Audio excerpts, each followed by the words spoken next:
Good evening साथियों। कैसे हैं आप सभी। स्वागत है आपका हमारी YouTube channel study with Shailendra में। साथियों, हम एसएससी जीडी की जीके एंड जीएस सेगमेंट में सिलेक्टेड क्वेश्चंस की जो सीरीज़ है उसको डिस्कस कर रहे थे और ये हमारी क्लास 14 है इस सेगमेंट में। क्लियर है। और यहाँ पर भी हमारे पास 20 क्वेश्चंस होंगे जिनको हम डिस्कस करेंगे। सो आइए हम क्वेश्चंस को डिस्कस कर लेते हैं। देखिए, हमारे पास पहला प्रश्न है कि प्रकृति में संतुलन को तय करने वाला मुख्य कारक है। देखिए, हमारे पास चार ऑप्शंस हैं। इन चार ऑप्शंस को आप देखिए। पहला ऑप्शन है मानव गतिविधियां, दूसरा रैबिट और आवास, तीसरा है पर्यावरणीय परिस्थितियां एंड फोर्थ इज खाद्य की उपलब्धता। ठीक है। देखिए, प्रकृति में अगर आपको संतुलन स्थापित करना है तो इसके लिए जो प्रमुख कारक होता है वो होता है पर्यावरणीय परिस्थितियां। इसी के जरिए ही प्रकृति में संतुलन जो है वो स्थापित किया जा सकता है। क्लियर। सो यहाँ पर ऑप्शन नंबर थर्ड जो है वो राइट आंसर हो जाएगा। Clear. So option number third will be the right answer. Clear है। चलिए, सो हम नेक्स्ट क्वेश्चन को डिस्कस करेंगे। नेक्स्ट क्वेश्चन देखिए, क्वेश्चन नंबर सेकेंड है। क्वेश्चन नंबर सेकेंड क्या है कि मानव शरीर में पाचन का अधिकांश भाग किस अंग से संपन्न होता है। चार ऑप्शंस रहे आपके सामने। चार ऑप्शंस कौन कौन से हैं? अग्नाशय, बड़ी आंत, छोटी आंत और आमाशय। राइट। तो देखिए, यहाँ पर अगर आप देखें तो मानव शरीर में पाचन शुरू कहाँ से होता है। देखिए, पाचन शुरू होता है आपका मुख से। ठीक है। कहाँ से शुरू होता है पाचन? पाचन शुरू होता है मुख से। और पाचन जो है वो खत्म कहाँ पर होता है साथियों?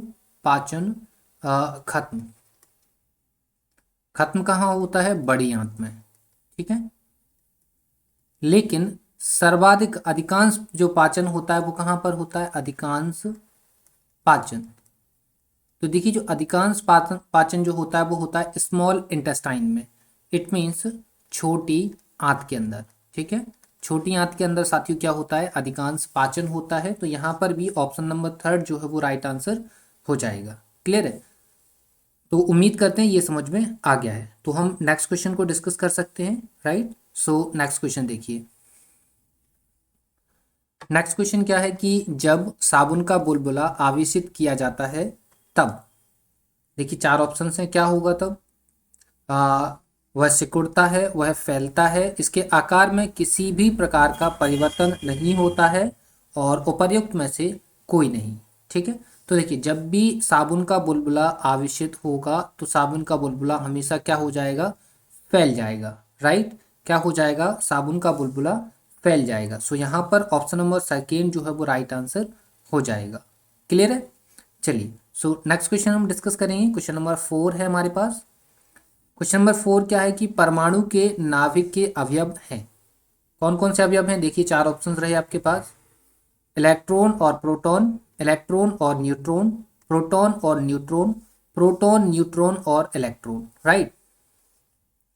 तो देखिए, जो एटम होता है, परमाणु जो होता है, उसके तीन अवयव होते हैं। सबसे पहले केंद्र में आपको मिलेंगे, केंद्र में मिलेगा आपको न्यूट्रॉन और प्रोटॉन। ठीक है। और उसके बाहर मिलेगा आपको क्या? इलेक्ट्रॉन। ठीक है। सो परमाणु के कितने हिस्से हुए? परमाणु के कितने अवयव हुए? परमाणु के हुए तीन अवयव। कौन कौन से? न्यूट्रॉन, प्रोटॉन और इलेक्ट्रॉन। राइट। तो यहाँ पर ऑप्शन नंबर फोर जो है वो राइट आंसर हो गया है। क्लियर है। समझ में आ गया होगा। देखिए, next question, question number five आ गया सामने। क्वेश्चन नंबर फाइव डिस्कस करते हैं। क्वेश्चन नंबर फाइव क्या है? निकट दृष्टि दोष को ठीक किया जाता है। ठीक है। देखिए, कई बार निकट दृष्टि दोष को जो है वो मायोपिया भी कहा जाता है, तो ये भी आप याद रखेंगे। तो मायोपिया दोष को ठीक किया जाता है किससे, वो भी देख लेते हैं। चार ऑप्शंस रहे आपके पास। उत्तल लेंस प्रयुक्त करके, अवतल लेंस प्रयुक्त करके, थर्ड में क्या है? समतल अवतल लेंस प्रयुक्त करके, और फोर्थ क्या है? समतल कांच प्रयुक्त करके। ठीक है। तो देखिए, निकट दृष्टि दोष जो है ना वो अवतल लेंस का प्रयोग करके जो है वो ठीक किया जाता है। ठीक है। सो निकट दृष्टि दोष कैसे ठीक किया जाएगा? अवतल लेंस का प्रयोग करके ठीक किया जाएगा। यहाँ पर ऑप्शन नंबर सेकेंड जो है वो राइट आंसर हो गया है। ठीक है। सिमिलर अगर हम दूर दृष्टि दोष की बात करें, दूर दृष्टि दोष की अगर हम बात करें तो दूर दृष्टि दोष किससे सही होगा? दूर दृष्टि दोष सही होगा उत्तल लेंस का प्रयोग करके, राइट, किसका प्रयोग करके, उत्तल लेंस का प्रयोग करके। ठीक है, चलिए सो नेक्स्ट क्वेश्चन डिस्कस करें। ठीक है, देखिए क्वेश्चन नंबर 6। क्वेश्चन नंबर 6 क्या है कि निम्न में से किस फल में लोह प्रचुर मात्रा में पाया जाता है। चार ऑप्शंस हैं हमारे पास, देखिए कौन कौन से हैं चार ऑप्शंस। जामुन, करौंदा, लोकाट और अमरूद। ठीक है, देखिए इन चार ऑप्शंस में आपको किस में सबसे ज़्यादा लोह प्रचुर मात्रा पाई जाती है ये आपको बताना है।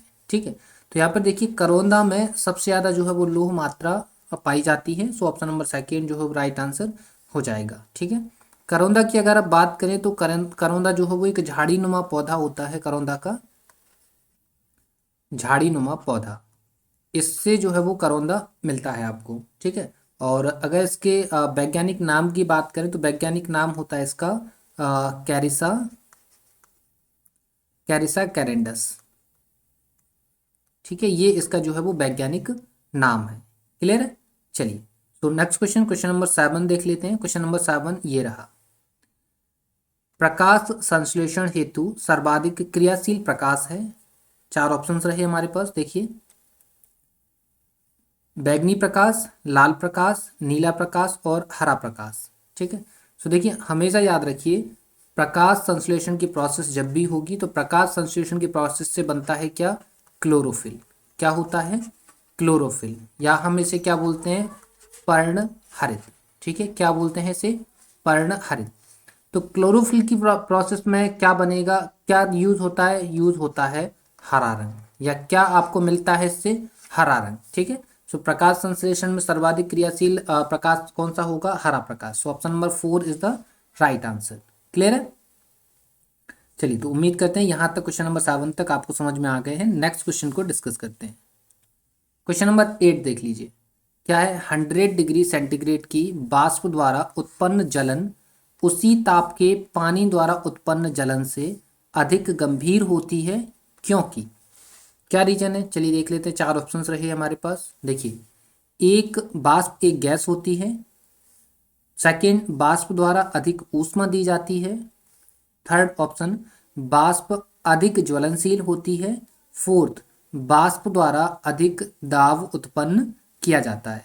ठीक है, देखिए इन चार ऑप्शंस में से आपको ऑप्शन चूज करना है।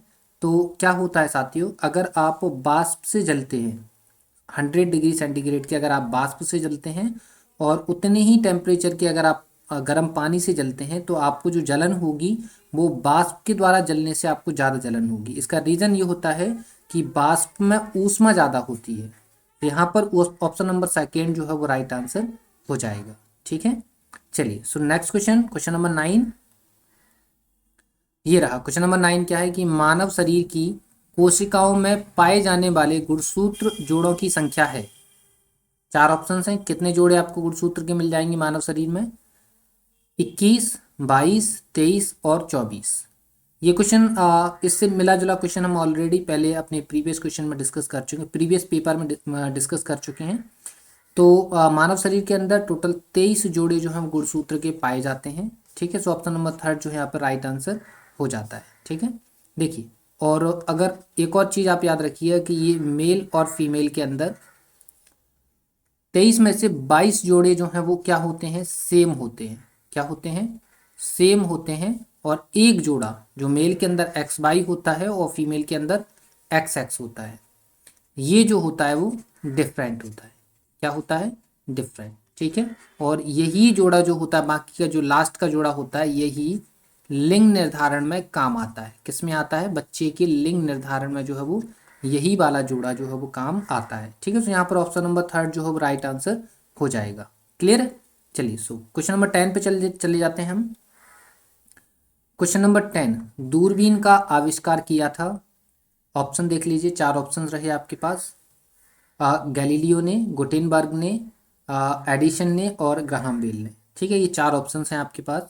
इनमें से देखिए अगर हम दूरबीन के आविष्कार की बात करें तो दूरबीन का आविष्कार किया था गैलीलियो ने। सो यहाँ पर ऑप्शन नंबर फर्स्ट ये है जो राइट आंसर हो गया है। So Galileo is the right answer. Clear है, अब देखिए अगर हम गुटेनबर्ग की बात करें तो गुटेनबर्ग ने प्रिंटिंग प्रेस, इंक का इन्वेंशन किया था। एडिशन की बात करें तो एडिशन को तो आप जानते हैं, बल्ब का आविष्कार किया था इन्होंने। और ग्राहम बेल की बात करें तो ग्राहम बेल ने टेलीफोन, ग्रामोफोन, इनका जो है वो आविष्कार किया था। ठीक है, इन्होंने टेलीफोन, ग्रामोफोन, इनका जो है वो आविष्कार किया था। ठीक है, सो ये सारी चीज़ें आपको समझ में आ गई। तो नेक्स्ट क्वेश्चन पर मूव कर जाते हैं हम। क्वेश्चन नंबर 11 देख लीजिए। क्वेश्चन नंबर 11 क्या है कि सितारों में अक्षय ऊर्जा का स्रोत का कारण है। चार ऑप्शंस रहे आपके पास। देखिए, हाइड्रोजन का हीलियम में परिवर्तन, हीलियम और हाइड्रोजन में परिवर्तन, रेडियोधर्मी पदार्थों का क्षय और ऑक्सीजन की अधिकता। ठीक है, सो देखिए, सितारों में अक्षय ऊर्जा, सितारों की बोल सकते हैं, आप बोल सकते हैं तारों में। ठीक है, तारों में जो अक्षय ऊर्जा का स्रोत होता है, उनकी चमक का जो कारण होता है वो होता है कि वहाँ पर हाइड्रोजन जो है वो हीलियम में कन्वर्ट हो रही होती है। तो यहाँ पर ऑप्शन नंबर फर्स्ट जो है वो राइट आंसर हो जाता है। ठीक है, और यही इसी रीजन की हाइड्रोजन जो हीलियम में कन्वर्ट होती है, इसी कारण सूर्य चमकता है। ये भी याद रखिए, सूर्य चमकता है। सूर्य भी क्या है, एक तरीके से एक स्टार है, तारा है। ठीक है, और इसके अलावा एक और चीज़ याद रखिए, इस प्रोसेस को हाइड्रोजन से हीलियम में कन्वर्ट होने का, हाइड्रोजन से हीलियम में कन्वर्ट होने की जो प्रोसेस है, यही आपकी नाभिकीय संलयन कहलाती है। ठीक है, याद रखेंगे आप। ठीक है, इसी प्रोसेस के थ्रू जो है वो हाइड्रोजन हीलियम में कन्वर्ट होके ऊर्जा जो है वो डिस्क्लोज करता है। ठीक है, चलिए, सो ये चीज़ें आपको समझ में आ गई हैं। नेक्स्ट क्वेश्चन, क्वेश्चन नंबर 12 देख लेते हैं। ये रहा क्वेश्चन नंबर 12। क्या है कि किसी चुंबक की आकर्षण शक्ति सबसे अधिक कहाँ होती है। चार ऑप्शंस रहे, ये रहे। फर्स्ट ऑप्शन है हमारे पास दोनों किनारों पर, सेकेंड ऑप्शन है मध्य में, थर्ड ऑप्शन इज चुंबकीय अक्ष पर, एंड फोर्थ इज सभी जगह समान होती है। ठीक है, तो देखिए, जब भी कोई चुंबक होगी, ये जैसे सपोज ये चुंबक है। ठीक है, चुंबक है, तो चुंबक के चीज बारे में दो तीन चीज याद रखिए। चुंबक बनती किससे है, चुंबक बनती है नर्म लोहे से। ठीक है, सेकंड, चुंबक के दोनों ध्रुवों पर, दोनों ध्रुवों पर, ठीक है, चुंबक में ध्रुव होते हैं। ये मान लीजिए आप ये एन मानेंगे तो ये एस हो जाएगा। ठीक है, सो इसमें एक उत्तरी पोल होता है, एक दक्षिणी पोल होता है। दोनों ध्रुवों पर आकर्षण शक्ति सबसे ज्यादा होती है। क्या होती है, आकर्षण शक्ति ज्यादा होती है। थर्ड चीज आप याद रखेंगे, मध्य में, यहाँ पर सेंटर में, मध्य में आकर्षण शक्ति कम होती है। ठीक है, तो यहाँ पर हमको क्या बताना है, आकर्षण शक्ति सबसे ज्यादा कहाँ होती है, तो कहाँ पे होती है, दोनों ध्रुवों पर, मतलब दोनों किनारों पर। यही होगा ना, ये ध्रुव ही तो आपके किनारे हैं इसके। ठीक है, सो दोनों किनारों पर जो है इसका राइट आंसर हो जाएगा। Option number first is the right answer. Next question देखते हैं, 13। क्वेश्चन नंबर 13 क्या है, आर्य समाज की स्थापना किसने की थी। तो देखिए, चार ऑप्शंस है हमारे पास। चार ऑप्शंस कौन कौन से हैं। फर्स्ट ऑप्शन है Swami Dayanand, second option R G Bhandarkar, third option Ishwar Chand Vidyasagar, and fourth is Mahadev Govind Ranade. Right, so देखिए, आर्य समाज की जो स्थापना है वो करी थी स्वामी दयानंद जी ने। सो यहाँ पर ऑप्शन नंबर फर्स्ट इसका राइट आंसर हो जाएगा। इसके अलावा आर्य समाज की बात करें तो आर्य समाज की स्थापना 1875 में और स्वामी दयानंद सरस्वती के द्वारा मुंबई महाराष्ट्र के अंदर करी गई थी। ठीक है, और स्वामी दयानंद सरस्वती का एक जो स्लोगन है, एक नारा है, वो काफ़ी ज़्यादा पॉपुलर है और हमारे एग्जाम्स के अंदर काफ़ी बार पूछा भी गया है। एसएससी जीडी के अंदर भी कई बार इस स्लोगन को जो है वो पूछा गया है। ठीक है, स्लोगन क्या था, वेदों की ओर लौटो। राइट, क्या बोला था इन्होंने बोला था वेदों की ओर लौटो। राइट, सो यहाँ पर ऑप्शन आपको समझ में आ गया है। ठीक है, सो नेक्स्ट क्वेश्चन पर मूव हो जाते हैं हम। देखिए, क्वेश्चन नंबर 14 हम डिस्कस कर रहे हैं। क्वेश्चन नंबर 14 क्या है, राज्यों के किस समूह के साथ नागालैंड की साझी सीमाएं हैं। चार ऑप्शन हैं आपके पास, ये रहे।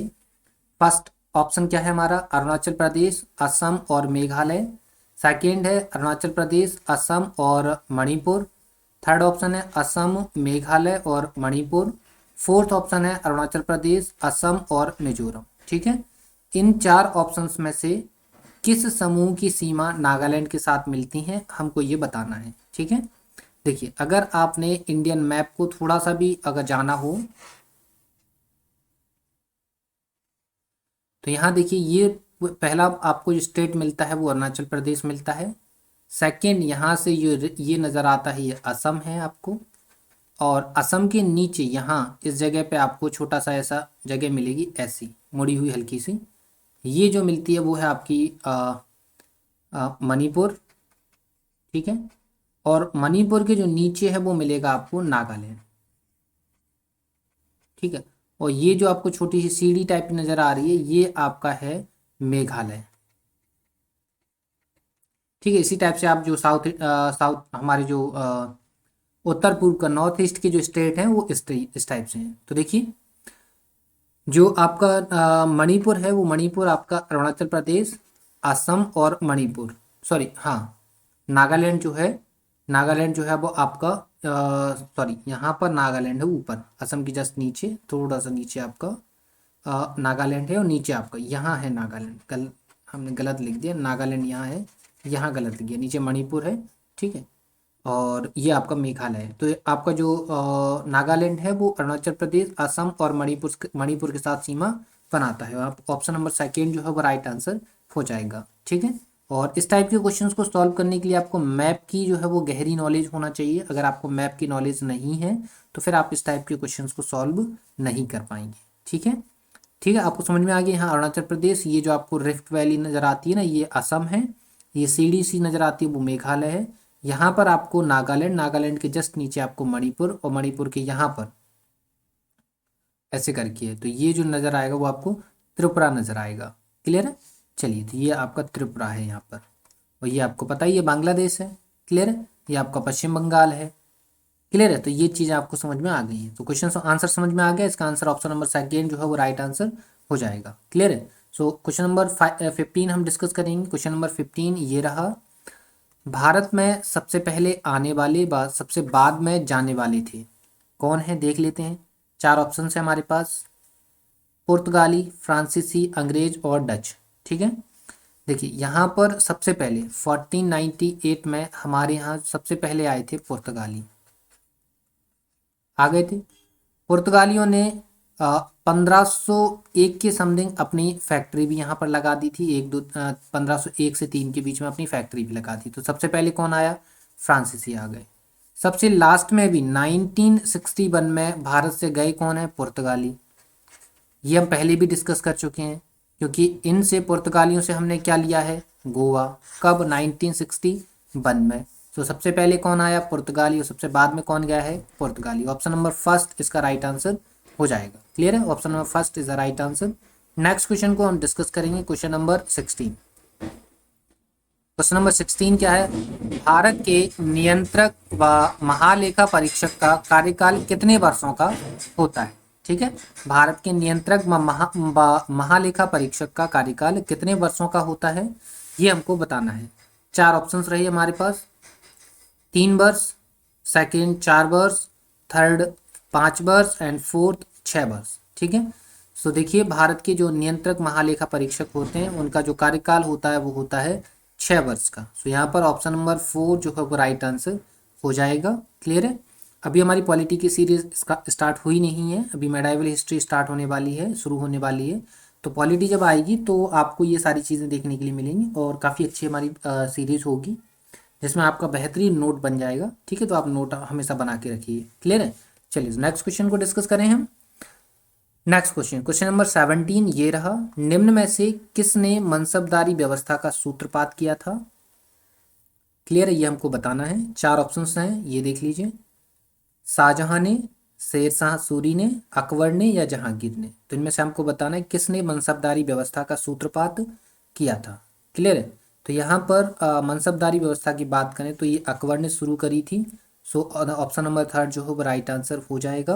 मनसबदारी व्यवस्था का मतलब होता है आपकी जिस हिसाब से आपका जो पैसा दिया जाएगा, जिस हिसाब से आप टैक्स भरेंगे, ठीक है, और जिस हिसाब से आपके पास ज़मीन होगी उस हिसाब से आपको ओहदा दिया जाएगा। ठीक है, क्या दिया जाएगा? ओहदा, इट मीन्स पोस्ट दी जाएगी किसमें? मुगल शासन में। क्लियर है? तो ये था मनसबदारी व्यवस्था। मनसबदारी व्यवस्था काफ़ी लंबा टॉपिक है डिस्कस करने की दृष्टिकोण से, यहाँ पर हम ज़्यादा उसका डिस्कस करेंगे नहीं, क्योंकि हमारे जो नॉर्मल एग्जाम्स में इतना ज़्यादा डिस्कशन पूछा नहीं जाता है। छोटे छोटे फैक्चुअल क्वेश्चंस आते हैं एसएससी जीडी के अंदर। तो आप सीधा से याद रखिए, मनसबदारी व्यवस्था किसने चलाई है? अकबर ने। आपको थोड़ा सा और जानना है तो अभी हमारी मेडाइवल हिस्ट्री की सीरीज जो है वो शुरू होगी, तो उसमें भी आप ये सारी चीज़ें जान पाएंगे। क्लियर है? सो क्वेश्चन नंबर 18 पर हम मूव करेंगे।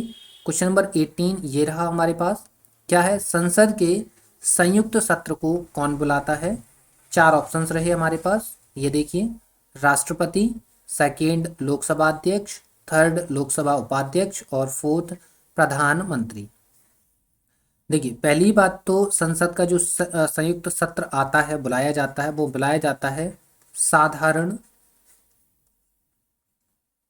विधेयक के संबंध में। ठीक है, किसके संबंध में बुलाया जाता है? साधारण विधेयक के संबंध में बुलाया जाता है। कब? जब आपका निम्न सदन और उच्च सदन में कोई भी मतभेद पैदा होता है, तो फिर उस कंडीशन में संयुक्त बैठक बुलाई जाती है। ठीक है, और इस संयुक्त बैठक को बुलाता है कौन? बुलाता है, तो बुलाता है president of India, it means Bharat के राष्ट्रपति। और अध्यक्षता कौन करता है इसकी? अध्यक्षता कौन करेगा?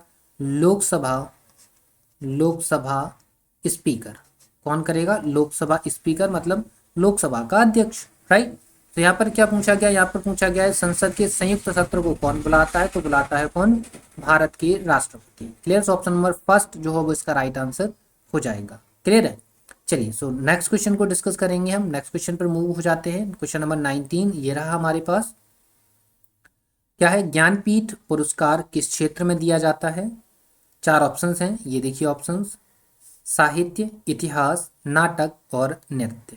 ठीक है, ये 4 ऑप्शंस हैं। इनमें से देखिए, ज्ञानपीठ पुरस्कार जो है वो किसके द्वारा दिया जाता है? किस क्षेत्र में दिया जाता है? तो ये दिया जाता है साहित्य के क्षेत्र में। यहाँ पर ऑप्शन नंबर फर्स्ट इसका राइट आंसर हो जाएगा। क्लियर है?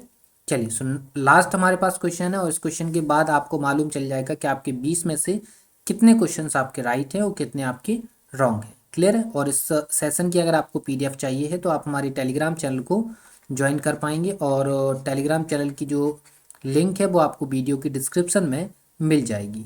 राइट? तो यहाँ पर भीमबेटका गुफाएं इसके लिए प्रसिद्ध हैं, ये हमारा प्रश्न है। ठीक है, हमें क्वेश्चन नंबर 20 में बताना है भीमबेटका किस लिए प्रसिद्ध हैं। 4 ऑप्शंस हैं, देखिए। मूर्तियों के लिए, टाइगर पार्कों के लिए, शैलचित्रों के लिए, गुफा कला के लिए। ठीक है, तो भीमबेटका जो गुफाएं हैं भीमबेटका की, वो शैल चित्रों के लिए फेमस हैं। ऑप्शन नंबर थर्ड यहाँ पर राइट आंसर हो जाता है। क्लियर है? तो ये कुछ हमारे 20 क्वेश्चंस थे। उम्मीद करते हैं सेशन आपको पसंद आया होगा। पसंद आए तो वीडियो को लाइक करिए, वीडियो को शेयर करिए, और चैनल को सब्सक्राइब करना तो बिल्कुल भी नहीं भूलना है। क्लियर है? चलिए, तो मिलते हैं आपसे नेक्स्ट वीडियो में। तब तक के लिए धन्यवाद।